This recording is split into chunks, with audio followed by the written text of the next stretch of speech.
ঝিনাইদহে বৈষম্য বিরোধী ছাত্র সংগঠনের পূর্ব নির্ধারিত কর্মসূচি মার্চ ফর জাস্টিস পুলিশের বাধায় পণ্ড হয়ে গেছে।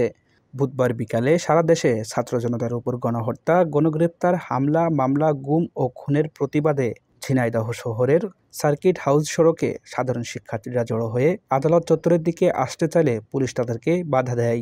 এরপর শিক্ষার্থীরা বিক্ষোভ মিছিল নিয়ে সেখানে প্রায় আধা ঘন্টা অবস্থান করেন। এদিন দুপুরের পরে কোর্ট এলাকার আশেপাশে মিছিল নিয়ে আসা আন্দোলনকারীদের পুলিশের পক্ষ থেকে ছত্রভঙ্গ করে দিতে দেখা যায়।